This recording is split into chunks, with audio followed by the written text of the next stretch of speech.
ఒకానొకప్పుడు ఇక్ష్వాకు వంశంలో సగర చక్రవర్తి, ఆయన పేరు సగరుడు. ఎందుకంటే ఆయన పుట్టుకే విషంతో పుట్టారు. ఆయన అలా అనుగ్రహించారు. ఒక సవతి తల్లి ఆ పిల్లవాడు అమ్మ కడుపులో ఉండగా విషం పెట్టింది అతన్ని చంపేయాలని. కానీ ఆ తల్లి వెళ్ళి ప్రార్థన చేస్తే, నీకేం భయం లేదులే అమ్మా, నీ కొడుకు విషంతో పుట్టేస్తాడు, వాడిని ఏం చేయదు విషమని వరం ఇచ్చారు ఋషులు. ఆయన అలా విషంతో పుట్టాడు కాబట్టి ఆయనకి సగరుడు అని పేరు. ఇప్పుడు ఆ సగర చక్రవర్తికి 2 భార్యలు. ఇక్ష్వాకు వంశంలో మీరు కొంచెం జాగ్రత్తగా గమనిస్తే ఓ గమ్మత్తు. ఇక్ష్వాకు వంశంలో ఎప్పుడూ పిల్లల కోసం తాపత్రయపడుతూ ఉండడం ఒకటి ఉంటుంది. అంత తేలిగ్గా వంశం నిలబడిపోవడం, పిల్లలు పుడుతూ ఉండడం జరుగుతూ ఉండదు. అక్కడక్కడ కొంచెం ఇబ్బంది పడుతూ ఉంటారు.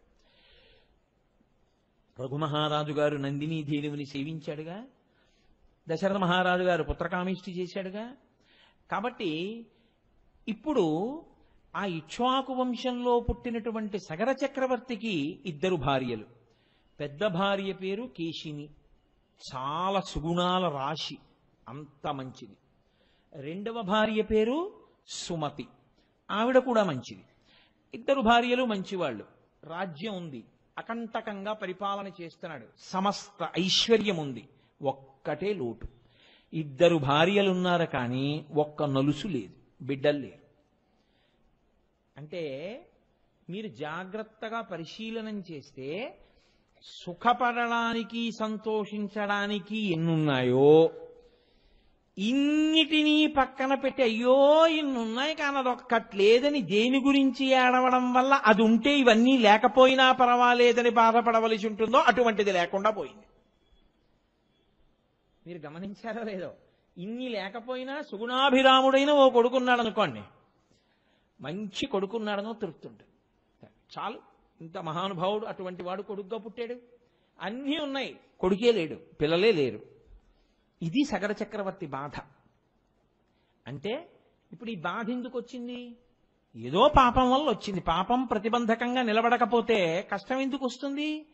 కాబట్టి ఇప్పుడు ఇది పోవాలంటే ఏం చేయాలి? ఈశ్వరుడు యొక్క అనుగ్రహాన్ని పొందాలి. ఈశ్వరానుగ్రహం పొందాలంటే ఏం చేయాలి? తపస్సు చేయాలి. తపస్సు చేయాలంటే ఏం చేయాలి? దానికి యోగ్యమైన ప్రదేశం మీద కూర్చోవాలి. యోగ్యమైన ప్రదేశం ఏది? హిమాలయ పర్వతం. అక్కడ అందరూ తాపసులు నివసిస్తూ ఉంటారు, పరమ భాగవతోత్తములు అందరూ తిరుగుతూ ఉంటారు. అంచేత ఆ ప్రదేశము పునీతమై ఉంటుంది. కాబట్టి ఆయన హిమాలయ పర్వతాల మీదకెళ్ళి కూర్చుని తపస్సు మొదలెట్టాడు. అది ఎక్కడ తపస్సు చేస్తున్నాడు? భృగు ప్రస్రవణము అనబడేటటువంటి ఒక ప్రదేశంలో తపస్సు చేస్తున్నాడు. అక్కడికి ఒక రోజున భృగు అని పిలవబడేటటువంటి పరమ ప్రఖ్యాతి వహించినటువంటి ఋషి వచ్చారు. వచ్చి ఆయన సగర చక్రవర్తి వంక చూసి అన్నారు, సంతానం లేదని కదా నువ్వు బాధపడుతున్నావు, నీవు సంతోషపడిపోయేటట్టుగా వంశకరుడై వంశమును నిలబెట్టగలిగినటువంటి ప్రజ్ఞ ఉన్న ఒక కొడుకు 60,000 మంది పిల్లలు ఒక భార్య యందు నీకు జన్మిస్తారు, తృప్తేనా అన్నాడు. పిల్లలే లేరని ఏడుస్తున్న వాడికి ఒక భార్యకి 60,000 మంది. ఋషి అనుగ్రహిస్తే ఏముందండి, ఆయన దైవశక్తి అటువంటిది.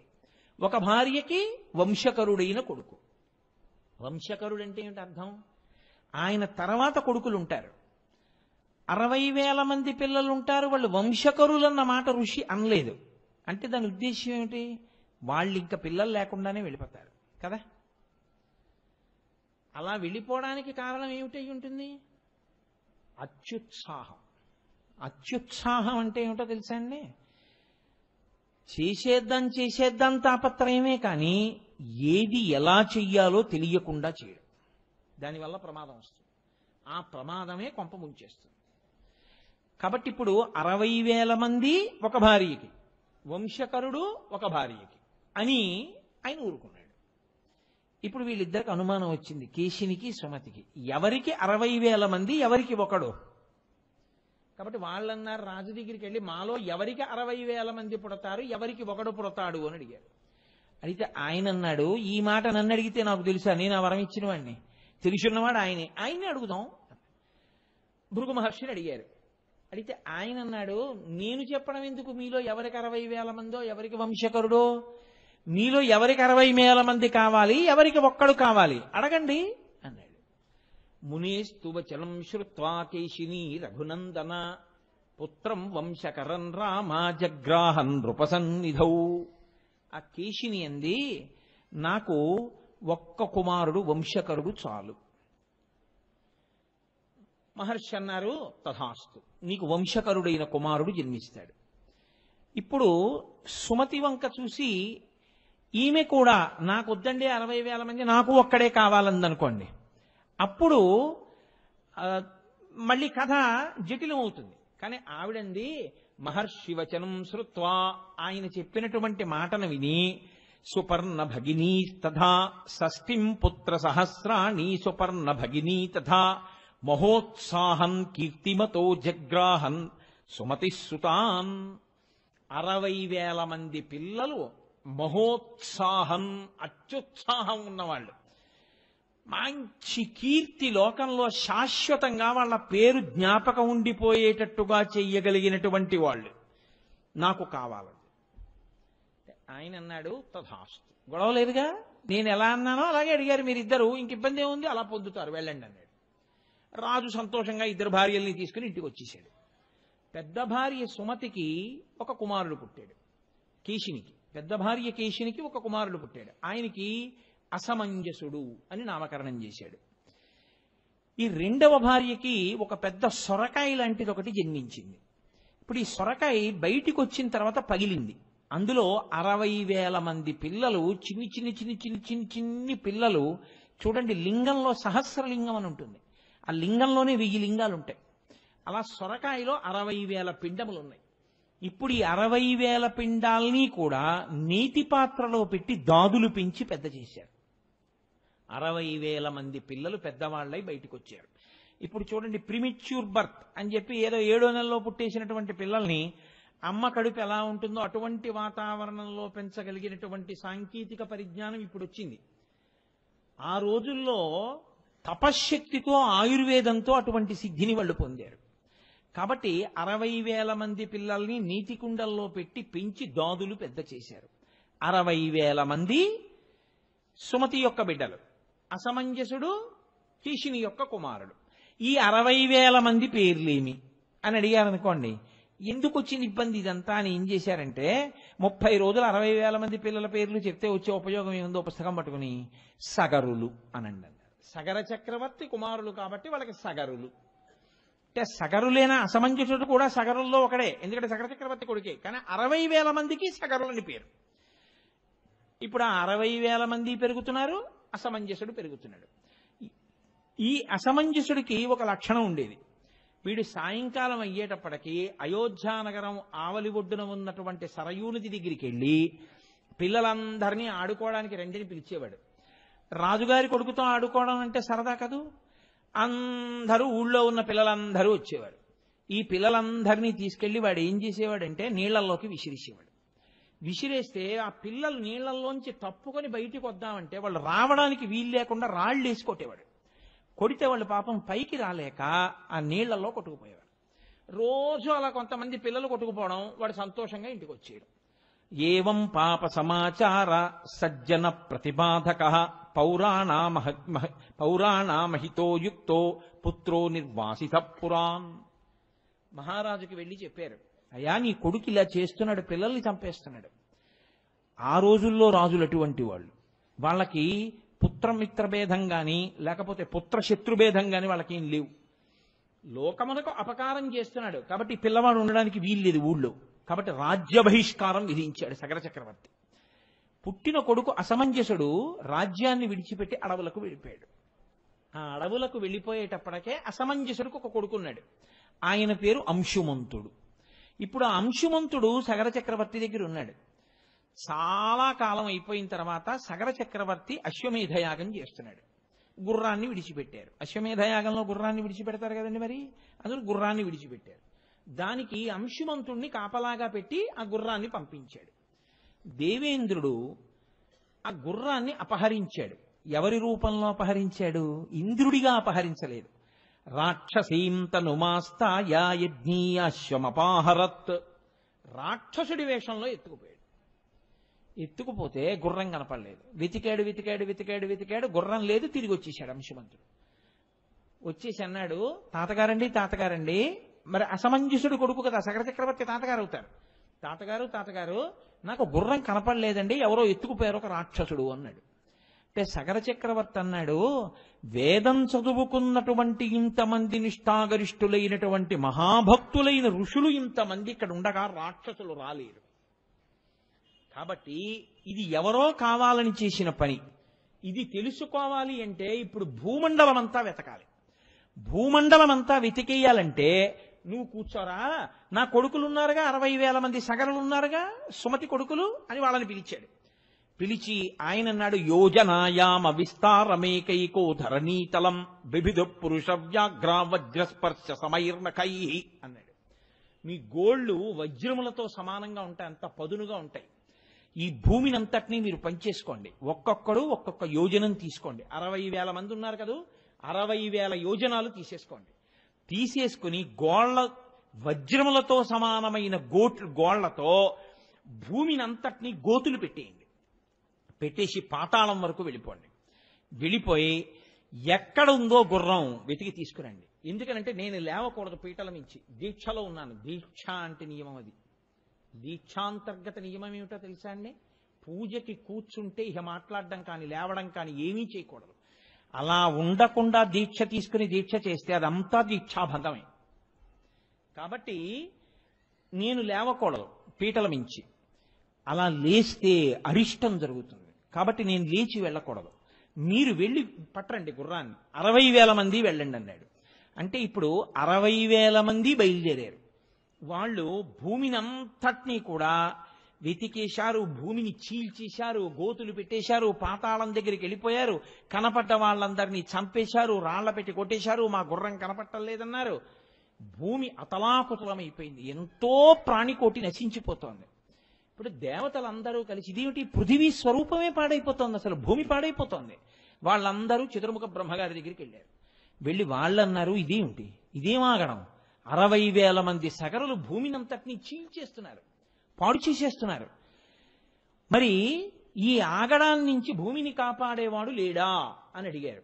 అడిగితే ఆయన అన్నాడు, కాపిలం రూపమాస్తా యాధారయత్య నిశంధరాన్ తస్య కోపాగ్నినా దగ్ధ. ఆయన శ్రీ మహావిష్ణువు ఈ భూమిని అంతటినీ కాపాడుతూ ఉంటాడు. ఆయన వసుదేవుడు, ఆయనది ఈ భూమి, ఆయనదైన ఈ భూమిని ఆయనే రక్షించుకుంటుంటాడు. అటువంటి వాడు ఇప్పుడు కపిలుడు అన్న పేరుతో పాతాళలోకంలో తపస్సు చేస్తున్నాడు. వీళ్ళు ఎందుకు పుట్టారో తెలుసా? ఈ 60,000 మంది ఇంత మహోత్సాహంతో ఉండడానికి కారణం ఏమిటో తెలుసా? వీళ్ళ ఈ అత్యుత్సాహమే వీళ్ళ కొంప ముంచేస్తుంది. కాబట్టి వీళ్ళందరూ కూడా కాపిలం రూపమాస్తా యాధారయత్య నిశంధరాన్, కపిల రూపంలో ఉన్నటువంటి శ్రీ మహావిష్ణువు తన భూమిని తానే రక్షించుకోవడానికి ఆయనే వీళ్ళని చంపేస్తాడు. కాబట్టి తస్య కోపాగ్నినా దగ్ధా భవిష్యంతి నృపాత్మజాః. మీరేం బెంగ పెట్టుకోకండిరా, మీరు వెళ్ళి వాళ్ళని ఆపుదామని ప్రయత్నం చేయకండి. ఆయనకి కోపం వచ్చేటట్టు చేస్తారు వీళ్ళు ఈ ఉత్సాహంలో. ఆయనకు ఒకనాడు కోపం వస్తుంది. కోపం వస్తే ఆయనకి ఏం ఆయుధం పట్టుకోక్కర్లేదు, ఆయన ఒక్క హుంకారం చేస్తాడు అంతే, ఈ 60,000 మంది చచ్చిపోతారు. కాబట్టి మీరు భయపడకండి, మీరు వెళ్ళిపోండి అన్నాడు. ఇప్పుడు వీళ్ళు అంతా వెతికారు, కనపడలేదు. మళ్ళీ వెళ్ళారు తండ్రి దగ్గరికి. నాన్నగారు, 60,000 యోజనముల కింద పంచుకొని భూమిని అంతటినీ గోతులు పెట్టి చూశాం, మాకు కనపడలేదు గుర్రం అన్నారు. ఆయన అన్నాడు, కనపడకపోతే నేను పీటల మించి ఎలా లేస్తాను యజ్ఞంలో? నేను కానీ లేచిపోయాను, ఇక గుర్రం కనబట్టలేదని పోయినట్టే దీక్ష. దీక్ష కాని పాడు చేసుకున్నావో ఉగ్రమైన ఫలితములు వస్తాయి.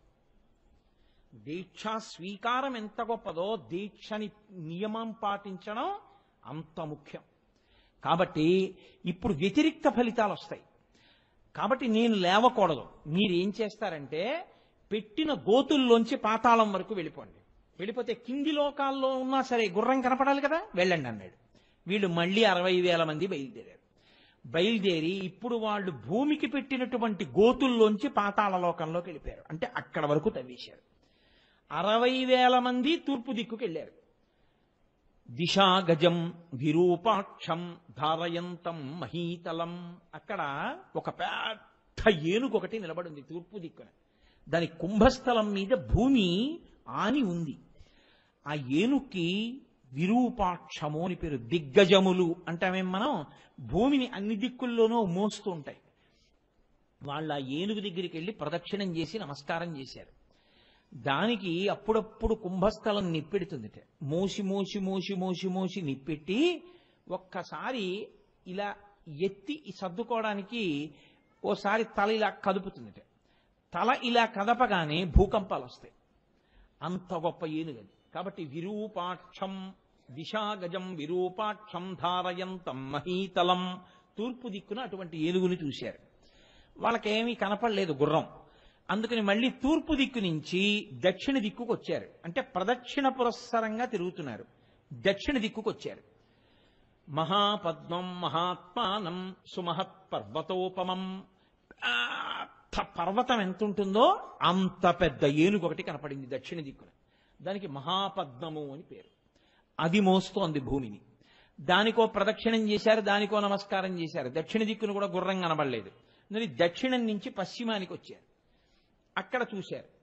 అక్కడికొస్తే సౌమనసం దిశా గజం సౌమనసం ధారయత్యనిశం ధరాం, సౌమనసము అనబడేటటువంటి ఒక ఏనుగు పశ్చిమ దిక్కును మోస్తోంది. దానికో ప్రదక్షిణం చేశారు. అక్కడ గుర్రం కనపడలేదు. మళ్ళీ అక్కడి నుంచి ఉత్తర దిక్కుకు వచ్చారు. భద్రం భద్రేణ వపుషా ధారయంతం మహీమిమాం, భద్రము అనబడేటటువంటి ఒక పెద్ద ఏనుగు ఉత్తర దిక్కుని మోస్తోంది. అక్కడ కూడా ఉత్తర దిక్కును కూడా కనపడలేదు. అంటే వాళ్ళు భూమినంతటినీ వెతికి భూమిలోంచి కిందకి దిగి పాతాళానికి వెళ్ళి పాతాళంలో తూర్పు దక్షిణ పశ్చిమ ఉత్తరములు చూసేశారు. ఇక మిగిలిందేమిటి? ఈశాన్యం ఒక్కటే ఉంది. తూర్పుకి ఉత్తరానికి మధ్యలో ఆ ఈశాన్య దిక్కుకి వెళ్ళారు. వెళ్ళేటప్పటికి అక్కడ కపిల మహర్షి తపస్సు చేసుకుంటున్నారు. శ్రీ మహావిష్ణువే కపిల మహర్షిగా కూర్చుని తపస్సు చేస్తున్నారు. వీళ్ళు అక్కడికి వెళ్ళి వెతుకుతున్నారు. వెతుకుతూ ఉంటే వీళ్ళ యజ్ఞాశ్వం అక్కడ కట్టేశాడు ఇంద్రుడు పట్టుకెళ్ళి. అక్కడ కనపడింది ఆ గుర్రం. అన్నన్నా అత్యుత్సాహం కదండి, ఆలోచన తక్కువ ఉత్సాహం ఎక్కువ. ఇదిగో రామన గుర్రం అన్నారు. అమ్మమ్మమ్మ, ఎంతకాలం నుంచి వెతుకుతున్నానరా. నాన్నగారు అలా కూర్చుని ఉన్నారు పాపం దీక్షలో లేవకుండా. ఈ గుర్రాన్ని ఇక్కడికి తెచ్చి కట్టి ఎవడ కట్టేసి ఉంటాడు రా ఈ గుర్రాన్ని అన్నారు. తపస్సు చేసుకుంటున్నటువంటి కపిల మహర్షి కనబడ్డారు. గుర్రం ఇక్కడుంది, అదిగో ఆయన అక్కడ కూర్చున్నాడంటే ఆయనే పట్టుకొచ్చి ఉంటాడు, చంపేసేయండి రా ఆయన అన్నారు. ఆయన ఎవరో ఏమిటో తెచ్చాడో తేలేదో వినదగునెవ్వరు తెచ్చిన వినదగునెవ్వరు చెప్పిన వినినంతని వేగపడక వివరింపదగున్ కలికల్ల నిజము తెలిసిన మనుజుడెపో నీతిపరుడు మహిళో సుమతి. యుక్తాయుక్త విచక్షణ లేదు, ఒక పిచ్చి ఉత్సాహం అంతే. మహోత్సాహం కీర్తిమతో జగ్రాహ సుమతిస్సుతాన్ అని కదా మరి ముందు. కాబట్టి వీళ్ళందరూ కనపడ్డ నాగళ్ళు, పెద్ద పెద్ద చెట్లు, కనపడినటువంటి కర్రలు, పొదలు అన్నీ చేత్తో పట్టుకున్నారు. పట్టుకుని ఆ కపిల మహర్షిని కొడతాను చంపేస్తామని ఆయన మీదకు పరిగెత్తారు. ఆయన ఏమిట్రా ఎంత పెద్ద కేకలు వినపడుతున్నాయని 60,000 మంది మీద పడిపోవడానికి వచ్చేస్తున్నారు. ఆయన ఒకసారి ఇలా కళ్ళు విప్పి చూశారు. 60,000 మంది రాజకుమారులు మీదకు వస్తున్నారు. ఆయన వెంటనే ఓసారి చూసి రోషేన మహితావిష్టోహుంకార మకరోత్తదా భస్మరాశీ కృతా సర్వే కాకుత్స సగరాత్మజాః. ఆయన హుం అన్నాడంతే. ఆయన కోపం వచ్చింది. ఎట్రా ఇలా మీద పడిపోతున్నారు వీళ్ళెవరు, ఎందుకు వచ్చారు, ఎందుకు మీద పడిపోతున్నారు ఇలాగా అని ఒక్క హుంకారం చేశాడు అంతే. ఆయన కోపంతో చేసినటువంటి హుంకారమునకు పరిగెత్తుకొస్తున్నటువంటి 60,000 మంది 60,000 భస్మరాశుల కింద పడిపోయారు. బూది కుప్పల కింద పడిపోయారు. విభూతి ఉండలు 60,000 పెడితే ఎలా ఉంటుందో అలా పడిపోయారు. గుర్రం అక్కడే ఉండిపోయి. వెళ్ళిన వాళ్ళ జాడ తెలియదు. లేస్తే దీక్ష పోతుంది. లేవకుండా కూర్చుందామంటే వెళ్ళిన వాళ్ళు ఏమైపోయారో తెలియదు. చూసి చూసి చూసి చూసి చూసి చూసి సగర చక్రవర్తి అన్నాడు, మళ్ళీ మనవడు అంశుమంతుణ్ణి పిలిచాడు. ఒరే ఏదో ఉపద్రవం జరిగిందిరా ఎక్కడో, తిరిగి రాలేదు 60,000 మంది కొడుకులు. నువ్వు వెళ్ళి చాలా జాగ్రత్తగా ధనుర్బాణములు కత్తి అన్నీ పట్టుకుని వెళ్ళి వెతుకు భూమండలం అంతా అన్నాడు. ఆయన వెతికి వెతికి వెతికి వెతికి తన తండ్రులు తీసినటువంటి గోతులలోంచి పాతాళలోకానికి చేరాడు. చేరి ఆ పాతాళలోకంలో ఉన్నటువంటి భూమిని మోస్తున్న ఏనుగులన్నిటికీ ప్రదక్షిణ నమస్కారాలు చేశాడు. అవన్నీ నీకు గుర్రం కనపడుతుందన్నాడు. ఆయన కూడా ఆఖరణ ఈశాన్య దిక్కున ఉన్నటువంటి కపిల మహర్షి ఆశ్రమం దగ్గరికి చేరుకున్నాడు. గుర్రం కనపడింది. చూశాడు. 60,000 బూది కుప్పలు కనపడ్డాయి. ఓహో, ఈ 60,000 బూది కుప్పలు మా తండ్రులవి, సుమతి కొడుకులువి. ఎంత అన్యాయం జరిగిపోయిందిరా, ఒక్కసారి చచ్చిపోయారనమాట తండ్రులందరూ. కాబట్టి ఇప్పుడు ఆయన కొడుకు కదండి అవుతాడు. మరి కొడుకు కాబట్టి తండ్రి చచ్చిపోయాడు అని తెలియగానే ఏం చేయాలి? జలతర్పణ చెయ్యాలి తండ్రికి. కాబట్టి ఆయన నీటితో తర్పణ విడిచిపెడదామని గబగబా చుట్టూ చూశాడు నీటి కోసం. ఎక్కడా కనపడలేదు నీళ్లు. ఎక్కడైనా సరోవరం ఉంటుందేమో అని వెళ్ళబోతున్నాడు. ఈ సుమతి గరుత్మంతుని యొక్క చెల్లెలు. ఇది చూసి ఆ గరుత్మంతుడు చెట్టు మీద కూర్చుని అన్నాడు, ఏమయ్యా, ఆ 60,000 మంది ఎలా చనిపోయారనుకుంటున్నావు? వాళ్ళు మామూలుగా చనిపోలేదు. మహోగ్రమైనటువంటి తపోనిష్ట కలిగినటువంటి బ్రాహ్మణ స్వరూపంలో ఉన్నటువంటి కపిల మహర్షి యొక్క హుంకారము చేత చచ్చిపోయారు. కాబట్టి వాళ్ళకి ఉత్తమ గతులు కలగవు. వాళ్ళు ఏ లోకానికి వెళ్ళరు. వాళ్ళు అలా తిరుగుతూ ఉంటారు. వాళ్ళకి జలతర్పణ చేసినా ఆ నీళ్లు వాళ్ళకి అందవు. వాళ్ళకి దాహం తీరదు. వాళ్ళు అలా తిరుగుతూ ఉంటారు. దాహంతో శోషించిపోతూ ఉంటారు. వాళ్ళు మళ్ళీ ప్రేతత్వాన్ని విడిచిపెట్టి ఉత్తమ లోకములను పొందాలి అంటే ఈ భూమి మీద ఇంతకు ముందు ప్రవహించనిది, ఆకాశములో మాత్రమే ప్రవహించేది, హిమవంతుడికి మేనకాదేవికి పుట్టినటువంటి పెద్ద కూతురు బ్రహ్మగారి శాపం చేత గంగగా మారి ప్రవహిస్తున్నటువంటి ఆకాశ గంగ, ఆవిడ్ని భూమి మీదకి తీసుకురావాలి. భూమి మించి పాతాళ లోకంలోకి రావాలి. వచ్చి ఆవిడ ఈ బూది కుప్పల మించి వెళ్ళాలి. వెడితే అప్పుడు వీళ్ళకి ఉపశాంతి కలుగుతుంది. వీళ్ళు దాహాన్ని పోగొట్టుకుంటారు. కాబట్టి ఆకాశగంగని తేగలవా? లేకపోతే వెళ్ళిపో, నువ్వేం చేయలేవు. గుర్రం పట్టుకుని వెళ్ళు. సుపర్ణవచనం శ్రుత్వా శోంశుమాన్ అతి వీర్యవాన్ త్వరితం హయమాదాయ పునరాయాన్ మహాయశాః. సుపర్ణుడు అంటే గరుత్మంతుడు చెప్పాడు కాబట్టి మేనమామ, అయ్యో మనం ఏమీ చేయలేము ఇప్పుడు తండ్రులకని చెప్పి ఆయన ఏం చేశాడంటే ఆ గుర్రాన్ని పట్టుకుని తిరిగి సగర చక్రవర్తి దగ్గరికి వెళ్ళిపోయాడు. వెళ్ళిపోయి చెప్పాడు, 60,000 మంది చనిపోయారయ్యా అని చెప్పాడు. ఆయన యజ్ఞం పూర్తి చేసేసాడు. పూర్తయిపోయింది. 60,000 మంది చనిపోయిన కొడుకులకి ఉత్తమ గతులు కల్పించాలంటే ఆకాశంలోంచి గంగని భూమి మీదకి తీసుకురావాలి. ఎలా వస్తుంది గంగ? బ్రతికున్న నాళ్లు కొన్ని వేల సంవత్సరములు, త్రేతాయుగంలో కొన్ని వేల సంవత్సరములు బతికేవారు. ఒక్కొక్క యుగంలో ఒక్కొక్కలా ఉంటుంది ఆయుర్దాయం ధర్మాన్ని బట్టి. దశరథ మహారాజు గారు 60,000 సంవత్సరాలు. కాబట్టి ఆయన ఇన్ని వేల సంవత్సరములో ఆలోచించి ఆలోచించి ఆలోచించి ఆలోచించి చిట్ట చివరికి ఆకాశగంగని భూమి మీద తేవడం కుదరదు అని నిర్ణయం చేసుకుని బాధతోనే శరీరాన్ని విడిచిపెట్టి ఉత్తమలోకాలకు వెళ్ళిపోయాడు. ఆయన కొడుకు అంశుమంతుడు, ఆయన మనవడు అంశుమంతుడు రాజయ్యాడు. ఎందుకని అసమంజసుడు అడవిలు పెట్టి వెళ్ళిపోయాడు, సగరులు చచ్చిపోయారు. అంశుమంతుడు రాజయ్యాడు. ఇప్పుడు ఈ అంశుమంతుడు రాజ్య పరిపాలన చేసి దిలీపుణ్ణి కన్నాడు. ఆయన కొన్ని వేల సంవత్సరములు ఆలోచించి ప్రయత్నించాడు. గంగని తేగలమా? మన పితృదేవతలు అలా ఉండిపోయారు. అంటే తద్దినం పెట్టడం, పితృదేవతల దాహం తీర్చడం ఎంత ముఖ్యమైనదిగా భావించిందో చూడండి మన జాతి. కాబట్టి ఇప్పుడు ఎలా వాళ్ళకి మళ్ళీ మనం ఉత్తమగతులు కల్పించడం? ఆలోచించి ఆలోచించి ఆలోచించి గంగని భూమి మీదకి తీసుకురాకుండానే దిలీపుడు కూడా వెళ్ళిపోయాడు. దిలీపుడు కొడుకు భగీరథుడు వచ్చాడు రాజ్యానికి. ఈ భగీరథుడు రాజ్యానికి రాగానే ఎలాగైనా ఆకాశగంగని తీసుకురావాలి. తీసుకొచ్చి మా పితృదేవతలందరూ కూడా తరించేటట్టు చెయ్యాలి. నేను ఎక్కడ తపస్సు చెయ్యను అని అడిగాడు. అడిగితే వాళ్ళన్నారు, గోకర్ణంలో తపస్సు చేయండి అన్నారు మంత్రులు. ఏమి గోకర్ణంలో ఎందుకు చెయ్యాలి? ఏ హిమవత్ పర్వతం మీద సగర చక్రవర్తి తపస్సు చేయడానికి వెళ్ళాడుగా సంతానం లేకపోతే, తను కూడా హిమవత్ పర్వతం మీదకి వెళ్ళకూడదా? కాదు. గోకర్ణ క్షేత్రానికి ఒక ప్రత్యేకమైనటువంటి ప్రాధాన్యత ఒకటి ఉంది. గోకర్ణ క్షేత్రంలో మీరు ఏదైనా నూతిలో నీళ్లు తీసి పోసుకున్నారనుకోండి, అది తీర్థస్నానమే. మీరు గోకర్ణంలో ఎక్కడైనా ఓ చెరువులో స్నానం చేశారనుకోండి, అది తీర్థమే. గోకర్ణ క్షేత్రం మొత్తం మీద ఎక్కడైనా మీరు ఓ రాయి మీద పువ్వేశారనుకోండి, అది శివలింగమే.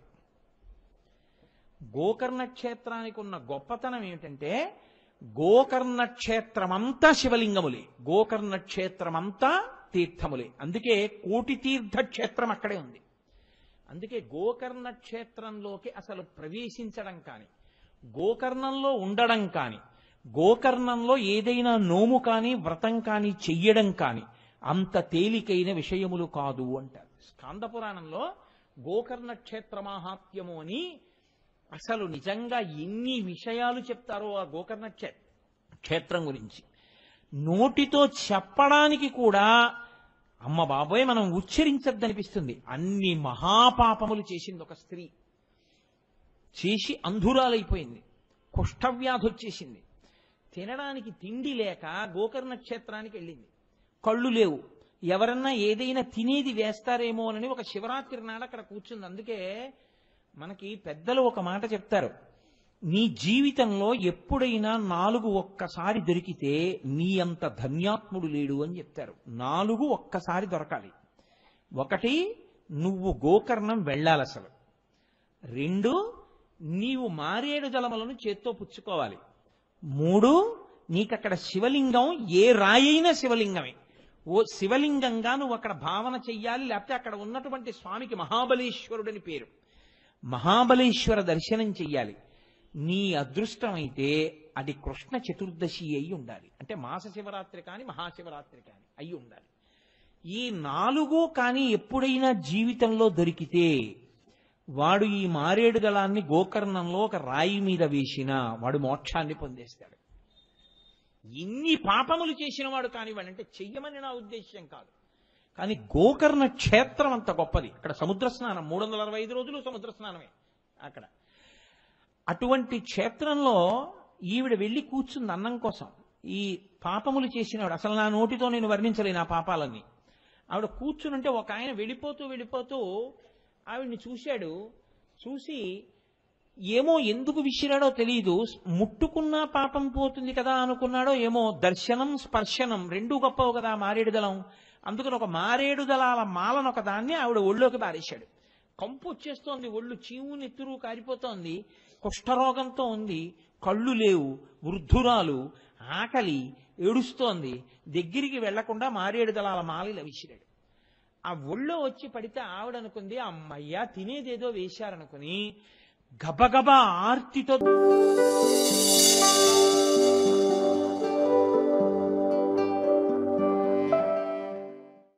మారేడు దళాల మాల. ఎవడో ధూర్తుడు నాకు మారేడు దళాల మాల వేశాడు, ఇందుకు తినాలా కడుపు నిండాలా. ఆ రోజు ఆవిడ అదృష్టం ఏమిటంటే కృష్ణ చతుర్దశి, మాఘమాస కృష్ణ చతుర్దశి అంటే మహాశివరాత్రి. ఆవిడ ఈ మాలని తీసి విసిరి పారేసింది కోపంలో. ఆ విసిరేయడంలో అది వెళ్ళి ఆ పక్కన ఉన్నటువంటి ఓ శివలింగం మీదకి అలంకారంగా పడిపోయింది. ఈవిడ లేచి అన్నం కోసం పరితపించి అసలు ఆవిడ దగ్గరికి కూడా ఎవరూ రాకపోతే ఏడుస్తూ రాత్రల్లా నడుస్తూ జాగరణ చేస్తూ వెళ్ళిపోయింది, చచ్చిపోయింది. శివదూతలు వచ్చి ఆవిడని తీసుకెళ్ళిపోయింది. అప్పుడు అడిగారు ఒక ఆయన అందులో ప్రశ్న, ఇంత పాపిష్టిరాలే ఈవిడికి శివదూతలు వచ్చి శివపార్షదులు వచ్చి విమానం ఎలా ఎక్కించారని అడిగారు. మీరు తెలిసి ముట్టుకున్నా తెలియకుండా ముట్టుకున్నా నిప్పు నిప్పే, తెలిసి ముట్టుకున్నా తెలియకుండా ముట్టుకున్నా నీరు నీరే. గోకర్ణ క్షేత్రం అంత గొప్పది. అందుకే మనుష్య ఉపాధిలోకి వచ్చిన వాళ్ళు తప్పకుండా కొన్ని క్షేత్రముల మట్టి తొక్కాలి, అంటే వెళ్ళాలి. వెళ్ళకపోతే జీవుడు ఊపిరుండగా చేసుకోకపోతే ఎవరు ఉద్ధరిస్తారు? వెళ్ళాలి తప్పకుండా కొన్ని క్షేత్రాలకి. కాబట్టి అటువంటి గోకర్ణ క్షేత్రంలో నీవు తపస్సు చేస్తే ఏ కోరిక సామాన్యమైంది కాదు, ఆకాశగంగని తీసుకురావాలి, చతుర్ముఖ బ్రహ్మగారి అనుగ్రహం కలగాలి. కాబట్టి గోకర్ణంలో తపస్సు చెయ్యి. ఇప్పుడు ఆయన గోకర్ణం వెళ్ళాడు. కోరిక చాలా తీవ్రమైంది కాబట్టి ఉగ్రమైన తపస్సు చేశాడు. ఊర్ధ్వబాహు పంచతపః మాసాహారో జితేంద్రియ తస్య వర్ష సహస్రాణి ఘోరే తపసి తిష్ఠితః. ఆయన ఊర్ధ్వబాహు 2 చేతులు పైకెత్తి నించున్నాడు. పంచతపః అంటే ఇటు వెనక 2 పక్కల అగ్నిహోత్రాన్ని పెట్టుకుంటారు, వాటి సెగ తగులుతూ ఉంటుంది. 2 కన్నులు ముయ్యకుండా సూర్యుడి వంక అలా చూస్తూ ఉంటారు. ఎంత బాధ కళ్ళకి. 4 అగ్నిహోత్రముల మధ్యలో కేవలం బొటన వేళ్ల మీద నిలబడి సూర్యుడి వంక చూస్తూ అలా నెలకి ఒక్కసారి మాత్రమే ఆహారమును తీసుకుంటూ తర్శ్య వర్ష సహస్రాణి 1000 ఏళ్లు తపస్సు చేశాడు ఆయన గోకర్ణ క్షేత్రంలో. అందుకే భగీరథ ప్రయత్నం అంటారు. చతుర్ముఖ బ్రహ్మగారు ప్రత్యక్షమయ్యారు. ఏమిరా నాయన ఇంత ఘోరమైన తపస్సు చేశావు, ఇంత కష్టపడ్డావు, నీకేం కావాలన్నారు. నాకు 2 కావాలి. ఒకటి, మా ఇక్ష్వాకు వంశం సంతానం లేక ఇబ్బంది పడుతోంది అప్పుడప్పుడు. మా ఇక్ష్వాకు వంశంలో ఇంకా సంతానము కలగడంలో ఇబ్బంది కలగకూడదు. సంతానము కలిగి తీరాలి, వంశం ఆగకూడదు. తప్పకుండా నీ కోరిక తీరింది, అనుగ్రహించాను. 2, మా పితృదేవతలు మా ముందు పుట్టినటువంటి వాళ్ళు 60,000 మంది సగరులు బూడిద కుప్పలై పడిపోయి ఉన్నారు కపిల మహర్షి యొక్క ఆగ్రహ జ్వాలకు. వాళ్ళు ఉత్తమ గతులు పొందలేదు, వాళ్ళ దాహం తీరలేదు అప్పటి నుంచి ఇప్పటి వరకు. కాబట్టి మీరు అనుగ్రహించి ఆకాశంలోంచి గంగని, హిమవంతుని యొక్క పెద్ద కుమార్తెని భూమి మీదకి విడిచిపెట్టాలి. బ్రహ్మగారు అన్నారు, నీ మొదటి కోరిక తీరుస్తాను, 2వ కోరిక తీర్చడం సాధ్యం కాదు. ఎందుకో తెలుసా? గంగాయా పతనం రాజన్ పృథివీ న సహిష్యతి. ఆ గంగ ఆకాశంలోంచి కాని కింద పడిందా ఈ భూమి తట్టుకోలేదు. భూమి అంతా అదిరిపోయి బద్దలైపోయి భూమిని అంతటినీ కూడా ఈడ్చేస్తుంది గంగ. అంత శక్తివంతం పైనుంచి అలా పడుతుంది. కాబట్టి భూమి కూడా తట్టుకోలేదు, భరించగలిగినది భూమి. అటువంటి భూమి తట్టుకోలేదు. కాబట్టి నాకు తెలిసినంత వరకు ఇంకా అలా పట్టుకోగలిగినటువంటి వాడు అంటే గంగ కాదు, భూమి కాదు, ఆకాశం కాదు, సమస్తమును సృష్టించినటువంటి పరాత్పరుడైన మహేశ్వరుడైన సాంబసదాశివుడైన త్రయంబకుడైన ఒక్క ఈశ్వరుడు మాత్రమే పట్టుకోవాలి. ఆయనని పట్టుకోని చెప్పడానికి నేను సరిపోను, నేను ఆయన కింకరుణ్ణి. నేనెలా చెప్తాను ఆయన్ని వచ్చి పట్టుకోమని? తెల్లవారు లేస్తే నేను ఆయన పూజ చేస్తాను. కాబట్టి నేను అడగలేను, నువ్వు ఆయన్ని మెప్పించుకో. కాబట్టి గంగాయా పతనం రాజన్ పృథివీన సహిష్యతి తాం వై ధారయితుం వీర నాణ్యం పశ్యామి శూలినః. నాకింకెవ్వరూ కనపట్టలేదు. పశ్యామి, నాకు కనపట్టల్లా. శూలినః, ఆ త్రిశూలం పట్టుకున్నవాడు ఉన్నాడే, ఆ శంకరుడు ఒక్కడే పట్టగలడు. ఆయన్ని ఏమైనా మెప్పిస్తావా? నీ ఇష్టం. ఆయన్ని మెప్పించి ఆయన పట్టుకుంటానంటే చెప్పు, తప్పకుండా గంగని విడిచిపెడతాను పైనుంచి. ఆయన వెళ్ళిపోయాడు. ఇది భగీరథ ప్రయత్నం అంటే. ఎంత కష్టం అండి 1000 ఏళ్లు తపస్సు అంటే. ఇప్పుడు ఈ భగీరథుడు మళ్ళీ వెళ్ళి 1000 సంవత్సరములు మళ్ళీ తపస్సు మొదలుపెట్టాడు. పరమశివుడి కోసమని, ఆయన సాక్షాత్కారం కోసమని కూర్చున్నాడు. కూర్చుని ఘోరమైనటువంటి తపస్సు చేస్తున్నాడు. ఇప్పుడు పరమశివుడు ప్రత్యక్షమయ్యాడు. ఆయన ఏమన్నాడో తెలుసా అండి? దేనికి నువ్వు తపస్సు చేస్తున్నావు అని అడగలేదు. అది కృపా నిధి, ఆయన కృపకు దయకు నిధి. కనపడుతూనే ఆయన అన్నాడు, ప్రీతస్తేహం నరశ్రేష్ఠ కరిష్యామి తమాప్రియం శిరసాధారయిష్యామి శైలరాజ సుతామహం అన్నాడు. ఏమయ్యా, గంగ భూమి మీద పడితే భూమి తట్టుకోలేదని బ్రహ్మగారు చెప్పారు కాబట్టి పట్టుకోవడానికి కదూ నన్ను నా కోసం ప్రయత్నించావు. నీ యొక్క తపస్సుకి నేను ప్రీతి చెందాను భగీరథ, కాబట్టి నేను పట్టుకుంటాను గంగని, పద.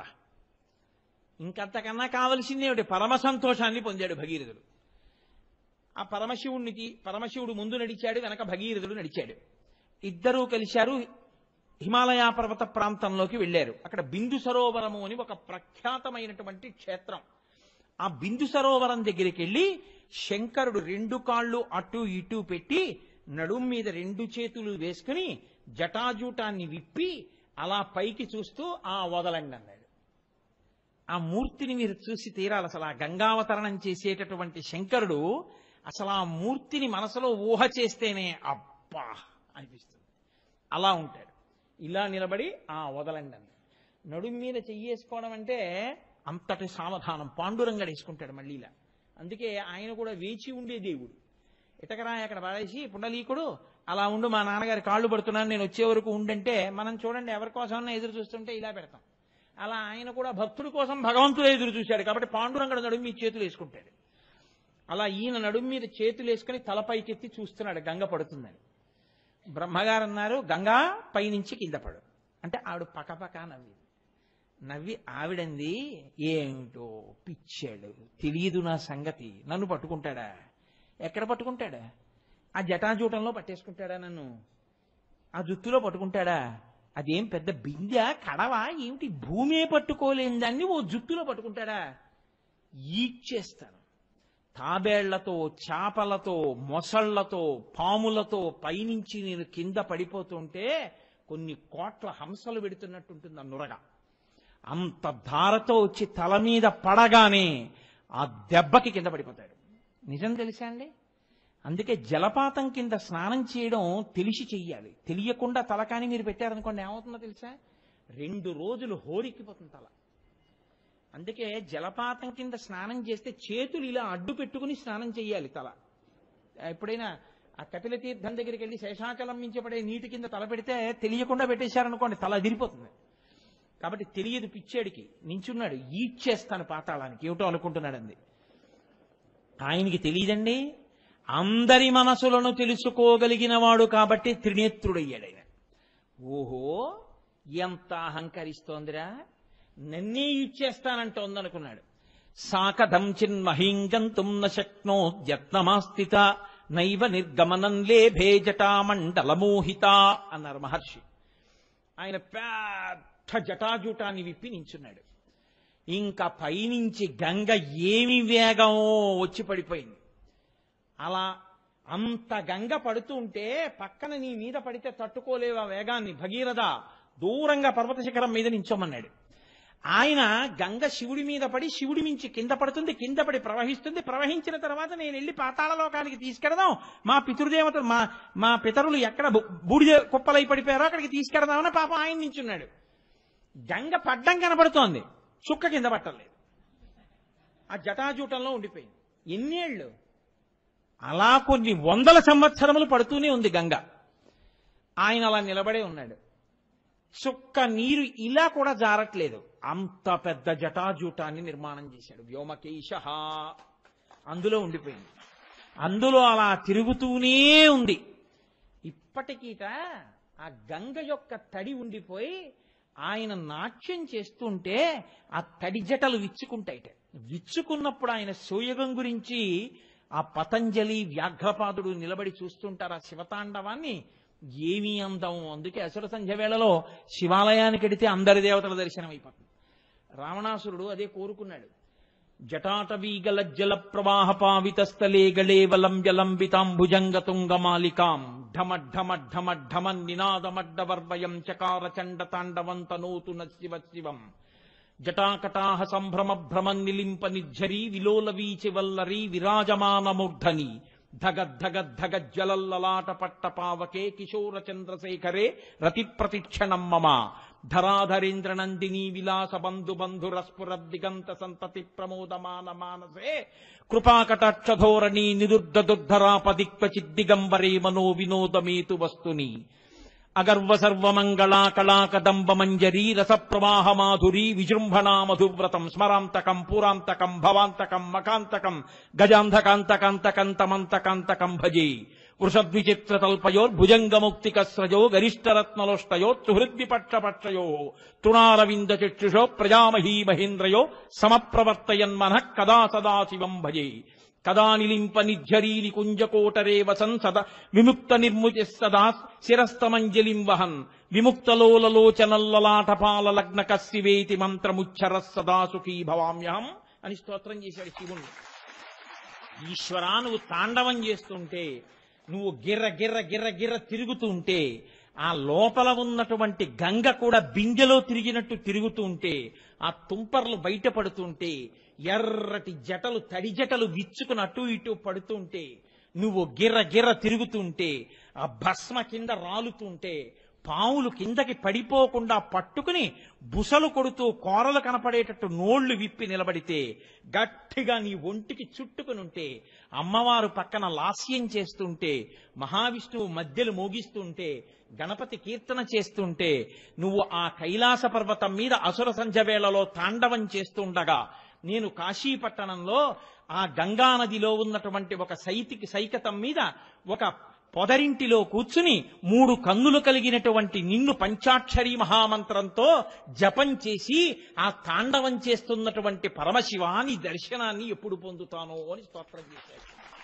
అటువంటి తాండవం చేసేటటువంటి వాడు. అందుకే ఆయన పేరు చెప్తే చాలు వెంటనే గంగా అంటారు. అలా గంగని పట్టి కొన్ని సంవత్సరములు ఉండిపోయాడు ఆయన. అలా తిరుగుతోందంతే ఆవిడ. సాకథం చిన్మహీం గంతుం న శక్నోద్యత్నమాస్థితః నైవ నిర్గమనం లేభే జటామండలమోహిత. ఆ జటామండలంలో ఉండిపోయింది. చూశాడు చూశాడు చూశాడు చూశాడు పాపం భగీరథుడు. కింద పడుతుందేమో అని చూస్తున్నాడు, కింద పడదు. ఎప్పటికిరా బ్రహ్మగారి గురించి తపస్సు చేశాను, శివుడి గురించి తపస్సు చేశాను, తీరా గంగ పడ్డం మొదలెట్టింది, చుక్క కింద పడదు. ఏం చేయడం? మళ్లీ పరమశివుడి గురించి మళ్లీ తపస్సు మొదలు పెడితే శంకరుడు అన్నాడు, గంగ అహంకరించింది, కట్టేశాను, నువ్వు కోరుకున్నావు కాబట్టి విడిచిపెట్టేస్తున్నాను. ఇప్పుడు గంగకి తెలిసి వచ్చింది, ఓహో శంకరుడి జటాజూటం అంటే ఇలా ఉంటుందని. అప్పటి నుంచి కోరుకుందిట, ఉంటే ఇక్కడే ఉంటానని. మహానుభావుడి జటాజూటంలో పడ్డాను చాలని ఆయన విడిచిపెట్టాడు. సాకథం చిన్మహీం గంతుం, వెంటనే గగనా శంకర స్థిత తతోధరణిమాశ్రిత వ్యసర్పత జలం తత్ర తీవ్ర శబ్ద పురస్కృతం అంటారు. ఆ ఆకాశంలోంచి గంగ పెద్ద ధార కింద పడిపోతుంటే ఆ పక్కన పెద్ద పెద్ద నురగ తుంపర్లు లేచాయి. అప్పటికి ఎప్పటి నుంచో పడిపోతోందేమో, ఆ చుట్టుపక్కలంతా మంచులాగా పట్టేసింది. కొన్ని లక్షల హంసలు వచ్చి నిలబడితే ఎలా ఉంటుందో అంత తెల్లటి పొంగు నురుగు, అంత నీటితో ఆ జటాజూటం ఉంది. ఇంకా కొన్ని వేల సంవత్సరములు పడ్డా జటాజూటంలో పడతాడు ఆయన. అటువంటి గంగని ఇప్పుడు ఆయన ఒక్కసారి విడిచిపెట్టేశాడు. విడిచిపెట్టేసేటప్పటికి కుండలోంచి నీరు అన్ని పక్కల నుంచి పడిపోయినట్టు, అందులోంచి పడిపోయినటువంటి నీరు తూర్పు దిక్కుకి 3 ప్రవాహాలు వెళ్ళిపోయాయి. 3 పాయలు తూర్పు దిక్కుగా ప్రవహించి వెళ్ళిపోయాయి. నళిని, లాదిని, పాదిని. పశ్చిమ దిక్కుగా 3 పాయలు వెళ్ళిపోయాయి. అవే సుచక్షువు, సీత, సింధువు. 7వ పాయ భగీరథుడున్న వైపుకి వెళ్ళింది. ఇప్పుడిది దేవతలు చూశారట. ఒరే ఇంతకు ముందు అన్నాడు చూడలేదు, ఏమి గంగావతరణం రా, ఆకాశ గంగ పైనుంచి శివుడి మీద పడుతోంది, శివుడి జటాజూటంలోంచి ఆయన శరీరాన్ని తాకి హిమాలయాల మీద పడుతోంది, హిమాలయాల్లోంచి భూమి మీద పెడుతోంది, భూమి మీద ముందు భగీరథుడు వెడుతున్నాడు, భగీరథుడి రథం వెనక గంగ వెళ్ళిపోతోంది. యథా భగీరథో రాజా తతో గంగా యశస్విని జగామ సరితా శ్రేష్ఠ సర్వ పాప ప్రణాశిని. ఆ గంగ భగీరథుడి రథం వెనకాల వెడుతోంది. అందులో ఎండ్రకాయలు, తాబేళ్లు, మొసళ్ళు, పాములు అన్నీ అందులో ఆ ప్రవాహంలో వెళ్ళిపోతున్నాయి. అబ్బబ్బబ్బా ఏమి గంగావతరణం, చూద్దాం రంజని దేవతలు, యక్షులు, గంధర్వులు, కిన్నెరులు, కింపురుషులు, మహోరగాలు అన్నీ కూడా తమ తమ లోకాలన్నీ ఖాళీ చేసేసాయి. రథాలెక్కి ఎవరి వాహనాలెక్కి వాళ్ళందరూ వచ్చేశారు.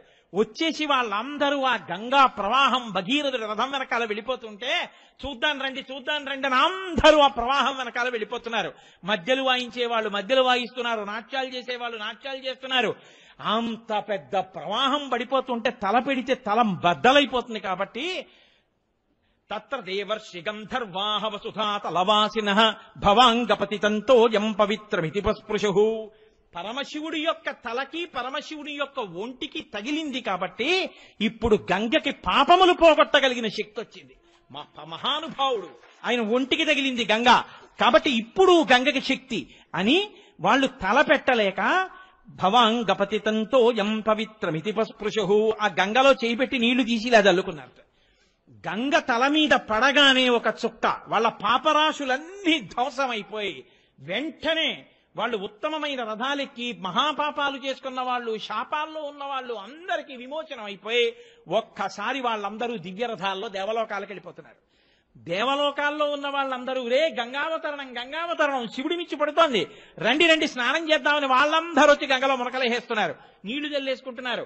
పాపాలు పోయి పైకి వెళ్ళిపోయేవాళ్ళు, పైనుంచి స్నానాలకు వచ్చేసేవాళ్ళు, ముందు భగీరథ రథం వెనకాల వెళ్ళిపోతున్న గంగ వెంట వెళ్ళిపోతున్నటువంటి దేవతలు, యక్షులు, గంధర్వులు, కిన్నెరులు, కింపురుషులు, అప్సరసలు నాట్యం చేస్తూ వెళ్ళిపోతున్నారు.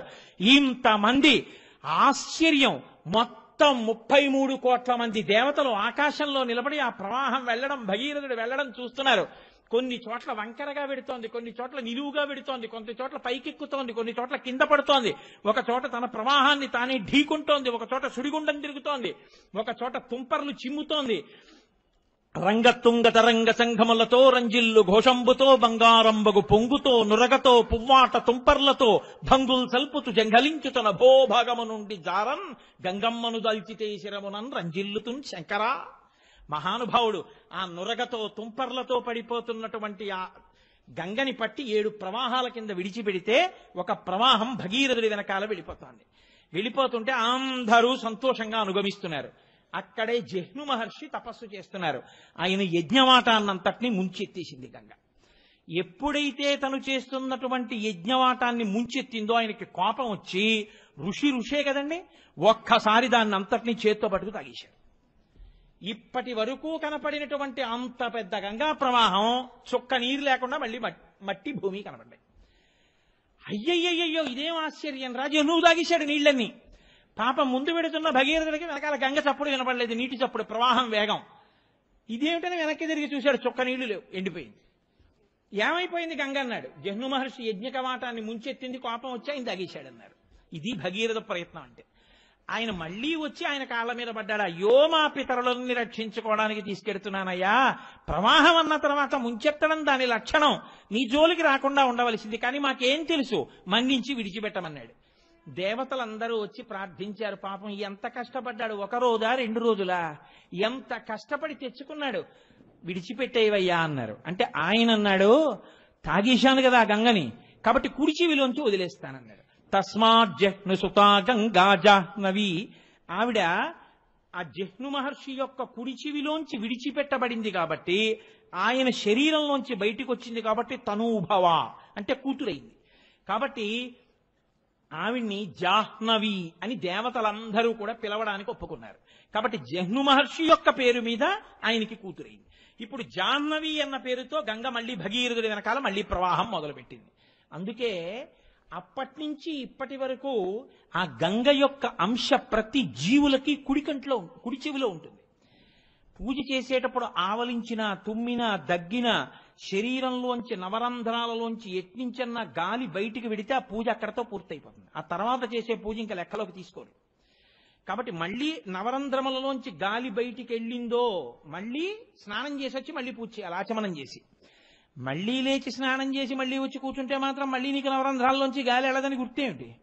అందుకని ఏం చేస్తారంటే, ఎప్పుడైనా తుమ్మడమో దగ్గడమో ఇలాంటి పని జరిగిందనుకోండి, పూజ చేసేటప్పుడు ఓసారి కుడి చెవి మీద చెయ్యేసుకుంటారు. అంటే గంగా స్నానం చేసినటువంటి ఫలితం లభిస్తుంది. కాబట్టి ఇప్పుడు ఆ జహ్ను మహర్షి యొక్క కుమార్తె ఆయన కుడి చెవిలోంచి బయటికి వచ్చింది. ఇప్పుడు మళ్ళీ ఆ జాహ్నవీ రూపంతో ప్రవహించింది. ఆ భగీరథుడు ముందు రథం మీద వెళ్లి పాతాళలోకానికి తీసుకెళ్లాడు. పాతాళలోకంలోకి వెళ్లి ఆ సగరులు 60,000 మంది యొక్క బూది కుప్పల మించి ప్రవహించింది. ప్రవహించగానే వాళ్ళందరికీ దాహం తీరి వాళ్ళు ప్రేతత్వం నుంచి విముక్తి పొంది వాళ్ళందరూ ఉత్తమ లోకాలకి వెళ్ళిపోయారు, 60,000 మంది. వెంటనే చతుర్ముఖ బ్రహ్మగారు వచ్చి అన్నారు, ఉరే నాయన, అనన్య సామాన్యమైన కార్యం రా, లోకంలో ఎవరు చెయ్యలేరు, అసలు ఊహించలేరు. నా గురించి తప్పించావు, పరమశివుడి గురించి తప్పించావు, ఆయన పట్టేస్తే మళ్లీ తప్పించావు, జహ్నువు తాగితే ప్రార్థించావు, నీ పితరుల కోసం ఇంత శ్రమ పడ్డావు, వాళ్ళని పితృదేవతా స్థానంలోకి తీసుకెళ్లి ఉత్తమగతులు కల్పించావు. కాబట్టి ఈ భూమి మీద ప్రవహించేటటువంటి గంగకి నీ పేరు మీద భగీరథుని యొక్క కుమార్తెగా భాగీరథి అని నామకరణం చేస్తున్నాను. కాబట్టి ఆకాశంలో ప్రవహించేటటువంటిది దేవగంగ, భూమి మీద ప్రవహించేది భాగీరథి, మళ్ళీ పాతాళలోకంలో ప్రవహించేటటువంటిది ఒక గంగా ప్రవాహం. కాబట్టి ఆవిడికి త్రిపథగా అని పేరు వచ్చింది. మందాకిని, భాగీరథి, భోగవతి. పాతాళలోకంలో ప్రవహిస్తే భోగవతి ఆవిడ పేరు. 3 పేర్లతో గంగ 3 లోకముల యందు ప్రవహిస్తూ ఉంటుంది. ఇంత గొప్పదైనటువంటి ఆఖ్యానము ఈ గంగావతరణము. ఈ గంగావతరణం గురించి చెప్పి శ్రీమద్ రామాయణంలో వాల్మీకి మహర్షి ఎంత గొప్ప ఘట్టానికి ఫలశ్రుతి చెప్పారు. ఆయన 2 ఘట్టాలకి ఫలశ్రుతి చెప్పారు. ఒకటి గంగావతరణం, 2 షణ్ముఖోత్పత్తి. సుబ్రహ్మణ్యేశ్వర స్వామి వారు పుట్టినప్పుడు చెప్పారు, మళ్ళీ గంగావతరణం జరిగినప్పుడు చెప్పారు. ఆయన అన్నారు, ఇదమాఖ్యానం అవ్యగ్రో కాకుత్స గంగావతరణం శుభం. అవ్యగ్రమైన మనస్సుతో ఇదిలా జరుగుతుందా, నిజమేనా అబద్ధమేనా, ఇలాంటి వెర్రి ఆలోచనలు లేకుండా పవిత్రమైనటువంటి మనస్సుతో ఈ గంగావతరణాన్ని పరమశివుడికి నమస్కారం చేస్తూ దేవాలయ ప్రాంగణంలో ఎవరైనా వింటే ఉత్తర క్షణంలో వాళ్ళ యొక్క పాపరాశి అంతా దగ్ధమైపోతుంది. గంగావతరణం వినగానే పాపరాశి పోవడం వల్ల వాళ్ళందరికీ కూడా సమస్తమైనటువంటి కోర్కెలు తీరుతాయి. కోర్కెలు తీరడంతో పాటుగా దీర్ఘాయుర్దాయము, కీర్తి కలిగగలిగినటువంటి రీతిలో వాళ్ళ జీవితము మలచబడుతుంది. కాబట్టి గంగావతరణం అనేటటువంటి ఘట్టము అంత ప్రఖ్యాతమైన ఘట్టము అని వర్ణించారు. ఎంతో మంది పెద్దలు ఇప్పటికీ గంగ దగ్గరికి వెడుతుంటారు, గంగలో స్నానం చేస్తుంటారు, పాపములన్నిటినీ పోగొట్టుకుంటుంటారు. గంగా స్నానం అంత గొప్పది ఎందుకైందో తెలుసా అండి? ఒక్కటే కారణం.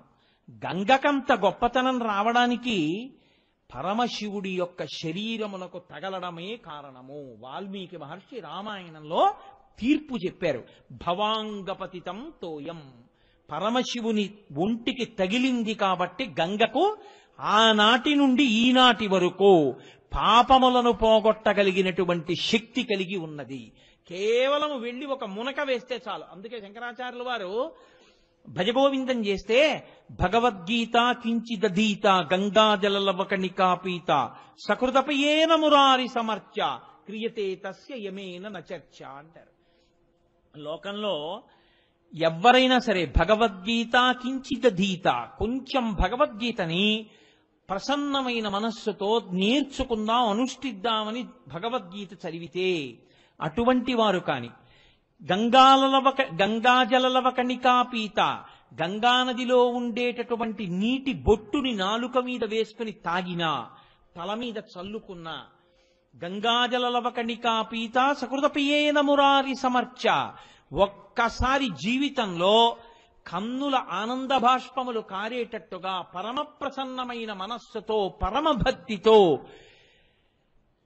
శ్రీ మహావిష్ణువుని తులసి దళాలతో కాని పువ్వులతో కాని పూజ చేసిన, మానసికంగా పూజ చేసిన, సకృతపయేన మురారి సమర్చ క్రియతే తస్య యమేన నచర్చ, వాడికి యమధర్మరాజుతో వాదోపవాదములు ఉండవు.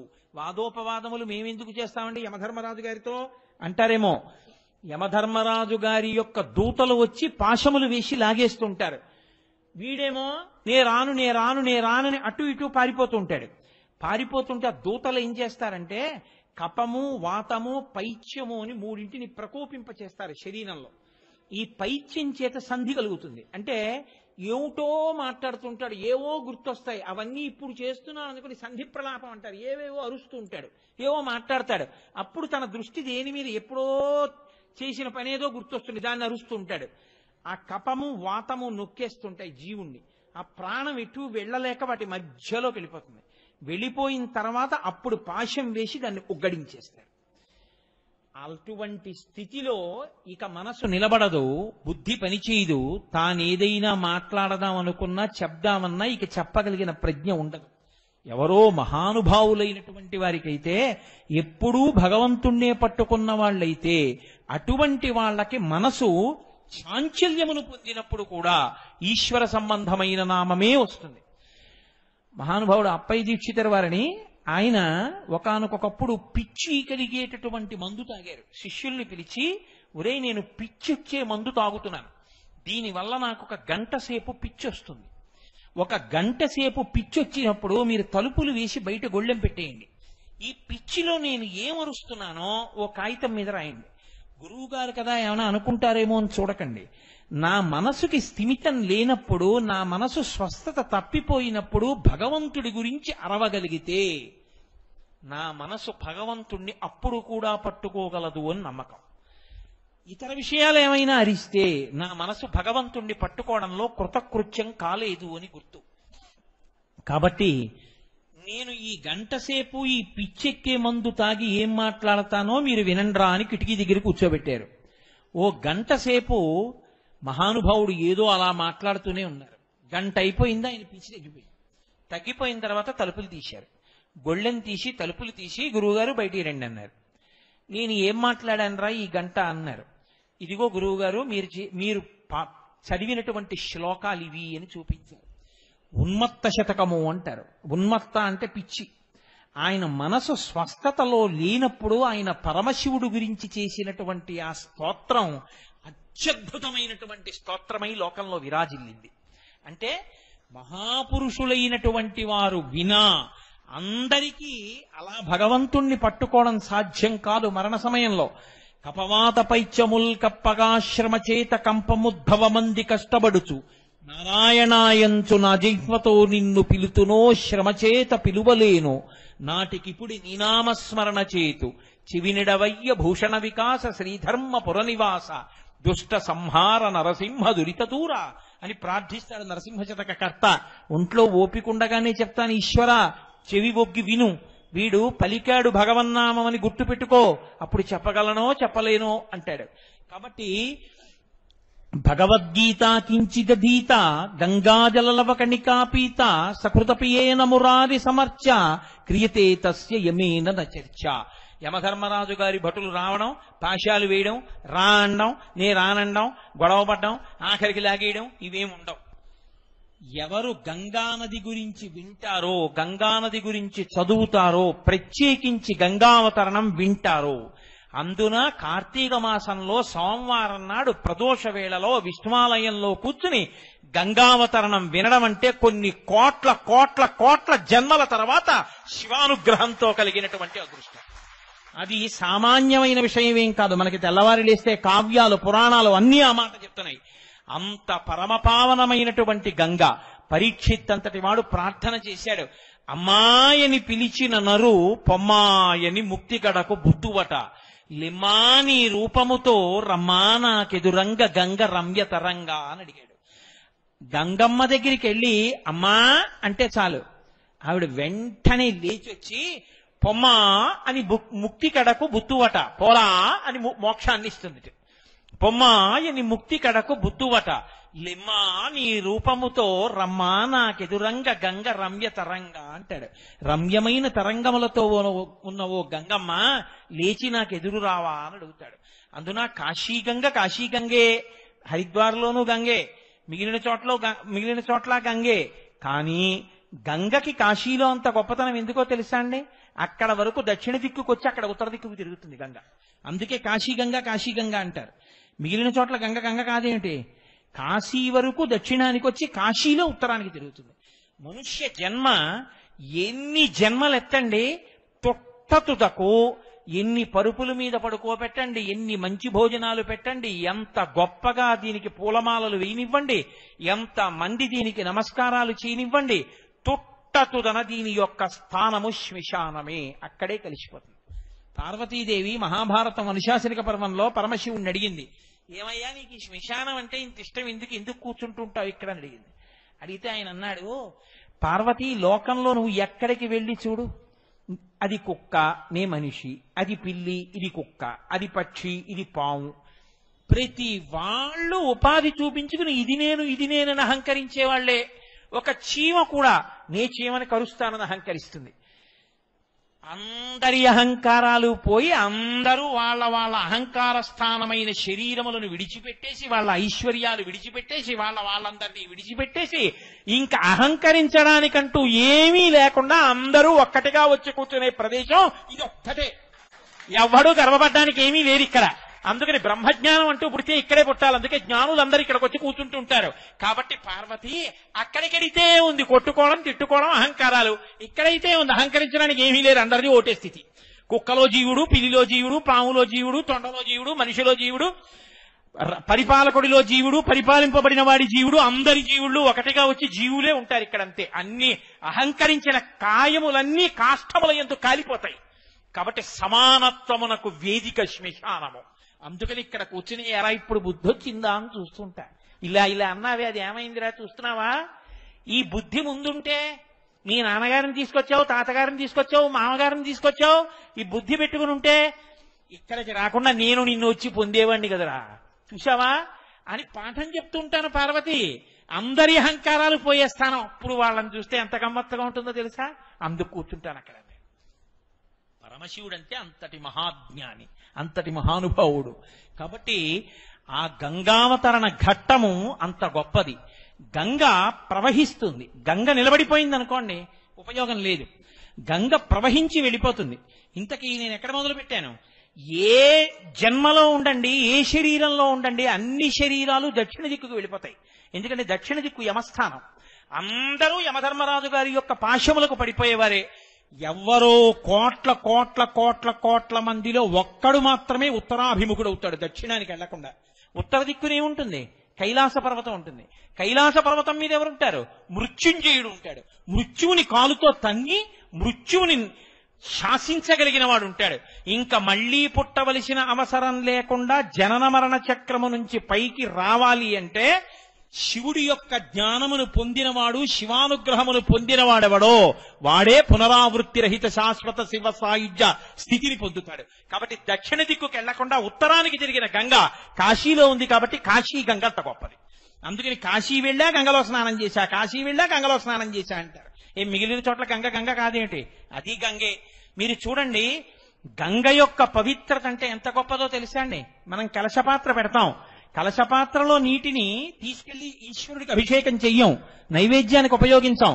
గంగే చ యమునే చైవ గోదావరి సరస్వతి నర్మదే సింధు కావేరి యోజలేస్మిన్ సన్నిధిం కురు అంటాం. అసలు ఇంకా విచిత్రం ఏమిటో తెలుసా? శ్రీనాథుడు భీమఖండం చేస్తూ ఒక మాట చెప్తాడు, పరమశివుడికి 4 భార్యలని. అందరూ పార్వతీదేవి అనుకుంటారు. నిజంగా అంటే మా స్వామికి 4 భార్యలు అనుకునేరు, ఆయనకు ఒక్కతే భార్య గౌరి. కానీ భార్య పట్ల ఎంత ప్రేమో, భార్యని ఎంత నెత్తి మీద పెట్టుకుంటాడో అలా 4 స్థానములంటే ఆయనకి అపారమైనటువంటి ప్రీతిట. అందుకని 4 భార్యతో సమానమైన స్థానములు పొందారన్నాడు శ్రీనాథుడు. 1 గౌరి, 2 గంగ.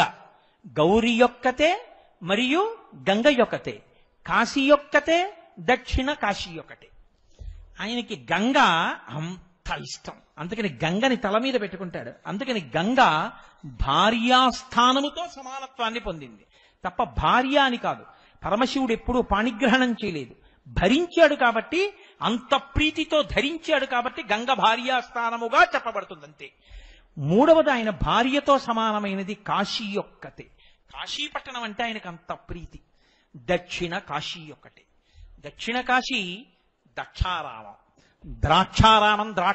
ద్రాక్షారామం మామిడి పళ్ళరామం కాదు, అది దక్షారామం. దక్ష ప్రజాపతి ఉన్న ఊరు కాబట్టి దక్షారామం అంటే పరమేశ్వరుడికి అంత ఇష్టంట. అందుకే ఏ వ్యాస భగవానుణ్ణి కాశీ పట్టణంలో తిరస్కరించాడో ఆ వ్యాస భగవానుణ్ణే తొడ మీద కూర్చోపెట్టుకుని కౌగలించుకుని నెత్తి మీద పెట్టుకున్నాడు దక్షారామంలో. ఆ వ్యాసుడు ఇక్కడ శివదర్శనాన్ని పొంది ఆనంద తాండవం చేసేశాడు. ఆ సంతోషపడిపోయి తాండవం చేస్తున్న వ్యాసుని మూర్తి ఇప్పటికీ దక్షారామ దేవాలయంలో ఒక స్తంభంలో ఉంటుంది. అంత గొప్ప క్షేత్రం దక్షారామం. అటువంటి మహానుభావుడు. గంగానది యొక్క స్థితి అంటే అటువంటిది. ఆ గంగ ప్రవాహము తానే వెళ్లి పాపులనందరినీ కూడా పుణ్యాత్ములుగా మారుస్తూ ఉంటుంది. అంత పరమపావనమైనటువంటి గంగ ప్రవహించడమే ఆయన జ్ఞానగంగాధరుడు కూడా. జ్ఞానము ఒక చోట ఉండిపోయిందనుకోండి, లోకమునకు పనికిరాదు. తన జ్ఞానమునందు, తన యొక్క పాండిత్యమునందు తనకి మోహం ఉందనుకోండి, నాకు తెలుసు నేను ఎందుకు చెప్పాలి అన్నాడు అనుకోండి, అది ఇంకెవరికి పనికిరాదు. తాను నేర్చుకున్నది ఏ విధమైనటువంటి స్వార్థ ప్రయోజనాన్ని ఆశించకుండా చెప్పడమే ధర్మంగా చెప్పేయగలిగినటువంటి ప్రజ్ఞ. అంటే ఎక్కడో ఉప్పు నీటి సముద్రంలో ఉన్నటువంటి ఉప్పు నీటిని తాగి మంచి నీటిగా మార్చి చల్లటి నీటిని పట్టుకుని నిరాధారమైనటువంటి మార్గంలో ఆకాశంలో ప్రయాణించి వచ్చినటువంటి మేఘము ఈ ఊళ్ళో ఉన్న వాళ్ళందరూ దాహార్తితో ఉన్నారు కాబట్టి వీళ్ళకి చల్లటి నీళ్లు కురిపిద్దాం అనుకున్నప్పుడు వీళ్ళందరూ లేచొచ్చి నాకు కృతజ్ఞత చెప్తారా చెప్పరా అని చూడకుండా అందరూ నిద్రపోతున్న రాత్రి వచ్చి తనలో ఉన్నటువంటి చిట్ట చివరి నీటి బిందువుని కూడా వర్షంలా కురిపించేసి తేలికైపోయి అమ్మయ్యా నా దగ్గరున్నదంతా ఇచ్చేశానని సంతోషంతో దూది పింజలా విడిపోయేటటువంటి మేఘము ఎంత గొప్పదో. ఒక ఆవు పుట్టల మీద నది ఒడ్డున ఉన్నటువంటి పచ్చగడ్డి పరికలన్నింటినీ గబగబా తిని ఎక్కడికో వెళ్లి పడుకుని తిన్న గడ్డి పరికలన్నింటినీ లొంగ చుట్టుకుని కడుపులోంచి పైకి తెచ్చి నోట్లో పెట్టుకుని మళ్లీ బాగా తిని నెమరవేసి మెత్తగా గుజ్జుగా మార్చి కడుపులో పెట్టుకుని పాలగా తయారు చేసి దూడ వచ్చి 2 గుద్దులు గుద్దినంత మాత్రం చేత దాచుకోవడం చేతకాక విడిచిపెట్టిన ఆవు ఎంత ఉదారమైనదో, అంత గొప్ప పువ్వులు పళ్ళు కాసినా పండినా ఒక్క పువ్వు తాను పెట్టుకోవడం గాని ఒక్క పండు తాను తినడం గాని చేత కానటువంటి చెట్టు ఎంత ఉదారమైనదో, అంత ప్రవహించి వెళ్ళినా ఒకడు అందులో అశుద్ధాన్ని విసర్జించినా మూత్రం పోసినా స్నానం చేసినా ముళ్ళ చెట్లు గీరినా రాళ్లు అడ్డుపడ్డా పైనుంచి కింద పడినప్పుడు తల బద్దలైనా ఆగకుండా ప్రవహించి వెళ్ళేటప్పుడు తనలో స్నానం చేసినటువంటి వాళ్ళందరి యొక్క పాపములను కడగగలిగినటువంటి గంగ కూడా అంత పునీతమై అంత స్వార్థము లేనిదై అంత పరమ ప్రఖ్యాతమై భారతదేశానికే గంగానది ఒక తలమానికమై గంగా అన్న పేరు చెప్తే చాలు పులకించిపోయి గంగా స్నానం చెయ్యని వాడు ఉండడు, గంగ చెంబు ఇంట్లో లేనివాడు ఉండడు, గంగ బిందువు తల మీద పడితే చాలు పొంగిపోతారు, గంగ పేరు చెప్పకుండా కలశపాత్రకి ఆవాహన కూడా చేయరు. అంత ప్రఖ్యాతమైనటువంటి నది గంగమ్మ. అందుకే కాశీలో పరమశివుడి దేవాలయంలో విశ్వేశ్వరుడికి ఎంత అభిషేకం ఆరాధన జరుగుతుందో సాయంకాలం వేళ గంగా నదికి అంత ఆరాధన జరుగుతుంది. గంగ హారతి అని ఆ హారతి చూడ్డానికి పడవల్లో ఎదురుగుండా కూర్చుంటారు. ఎంత మందో ఆ కాశీపట్టణం వెళ్లి శరీరాలు విడిచిపెట్టేసి ఆ వారణాసి రెండిటి మధ్యలో ఉన్నటువంటి అనేకమైనటువంటి ఆ నది యొక్క ఒడ్లు మీద అలా కాలిపోతుంటారు. ఆ మంటలు అసుర సంధ్య వేళ దాటిపోయిన తర్వాత మీరు పడవలో వెడుతూ చూస్తుంటే హరిశ్చంద్ర ఘాటు మణికర్ణికా ఘాటు ఇవన్నీ చూస్తుంటే ఎన్ని జ్వాలలో ఆ కాలిపోయే ఆ బూది అంతా అందులో కలిసిపోతుంది. ఆ గంగలో పడ్డవాళ్ళంటే నా ఉద్దేశ్యం శరీరం పడి విడిచిపెట్టమని కాదు, శరీరం పడిపోయిన తరువాత గంగలో కలిసిపోయిన వాళ్ళందరూ మోక్షం పొందుతారు. అందుకే యావత్ భారతంలో ఎక్కడ శరీరం పడిపోనివ్వండి, ఎక్కడ శరీరాన్ని కాల్చేయనివ్వండి. అస్థి సంచయనము అని మరునాడు పొద్దున్న వెళ్లి కొడుకు ఎముకలు తండ్రి గారి శరీరపు బూది తీసి ఒక కుండలో పెట్టి గుడ్డ కట్టి మూట కట్టి భార్య మెడలో ఉన్న బంగారాన్ని లాకర్లో దాచుకున్నట్టుగా తండ్రి శరీరం బూది కుప్పైపోయిన తర్వాత ఆ కుండని గుడ్డ కట్టి పేరు రాసి శ్మశానంలో లాకర్లో పెట్టి దాస్తారు. దాచి సాధ్యమైనంత తొందరగా అయ్యో మా నాన్నగారు శరీరంతో 10 మాటలు వెళ్లి గంగలో స్నానం చేయలేకపోయాడు, గంగావతరణం చదువుకోలేకపోయాడు, గంగావతరణం వినలేకపోయాడు, గంగ చెంబు చూసి నమస్కారం చేయలేకపోయాడు.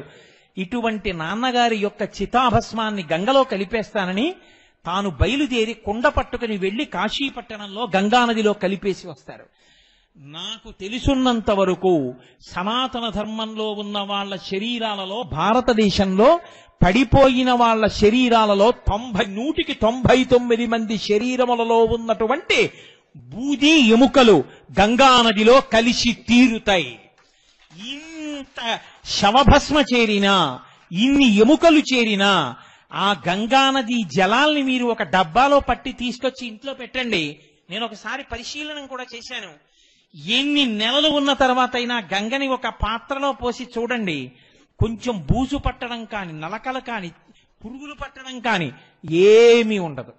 ఎక్కడిది గంగకి ఆ పవిత్రత? ఎక్కడి నుంచి వచ్చింది శక్తి ఆ గంగకి?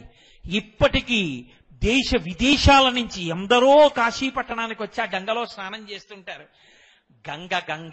గంగ భారతదేశపు సంస్కృతి సాంప్రదాయాల వారసత్వానికి చిహ్నం. భారతదేశంలో సనాతన ధర్మం మీద భక్తులకు ఉన్న పూనికకి గంగమ్మ చిహ్నం. మనకి నదులలో గంగమ్మ మీద ఉన్నంత భక్తి ఇంకా ఏ నది మీద ఉండదు. గోదావరమ్మ అనం, లేకపోతే నర్మదమ్మ అనం, గంగమ్మ అంటాం.